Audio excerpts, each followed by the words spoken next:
লক্ষ্য করছি বিভিন্ন জায়গায় পোস্টার ছেড়া হচ্ছে। আমরা তাদেরকে বলতে চাই, পোস্টার ব্যানার ছেড়া দিতে পারে, কিন্তু মানুষের অন্তর থেকে দাঁড়িপাল্লা মুছানো যাবে না। কিন্তু বাংলাদেশের মানুষ মাটি খাওয়ার সুযোগ কাউকে আগামী দিনে দেবে না, ইনশাআল্লাহ। ইনশাআল্লাহ সংগ্রামী ভাই ও বন্ধুগণ, আগামী 12ই ফেব্রুয়ারি বাংলাদেশে জাতীয় সংসদ নির্বাচন অনুষ্ঠিত হতে যাচ্ছে। এই নির্বাচনের আগে আমরা লক্ষ্য করছি আমাদের প্রচারণার কাজে আমাদের নারী কর্মীদেরকে বিভিন্ন জায়গায় বাধা দেওয়া হচ্ছে। আমরা লক্ষ্য করছি বিভিন্ন জায়গায় পোস্টার ছেড়া হচ্ছে। আমরা তাদেরকে বলতে চাই, পোস্টার ব্যানার ছেড়া দিতে পারে, কিন্তু মানুষের অন্তর থেকে দাঁড়িপাল্লা মুছানো যাবে না। ইতিমধ্যে বাংলাদেশের মানুষ বাংলাদেশের গ্রামে গঞ্জে শহরে নগরের বন্দরে রাষ্ট্র থেকে সচিবালয়ে নতুন জগৎ সবাইকে দেখা শেষ। এবার দাঁড়িপাল্লার বাংলাদেশ, এবার ইসলামের বাংলাদেশ বাংলাদেশের মানুষ প্রতিষ্ঠা করবে ইনশাআল্লাহ। সংগ্রামী ভাই এবং বন্ধুগণ, অনেক জায়গায় হুমকি ধমকি দেওয়া হইতেছে। আমি তাদেরকে একটু স্মরণ করে দিতে চাই।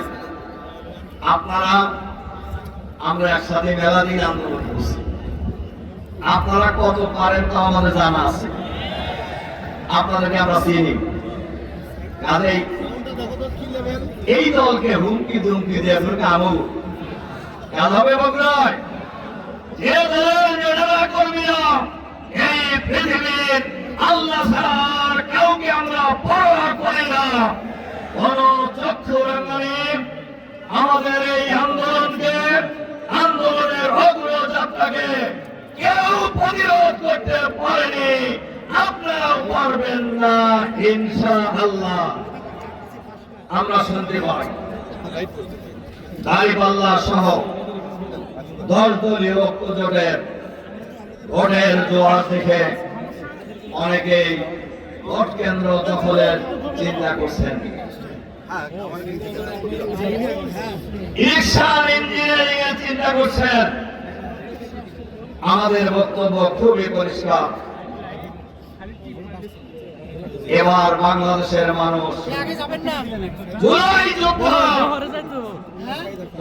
দুর্বৃত্তকে ভোট কেন্দ্রের সৌভাগ্যের ভিতরে আমরা প্রবেশ করতে দেব না ইনশাআল্লাহ। আপনারা কি এজন্য রাজি আছেন?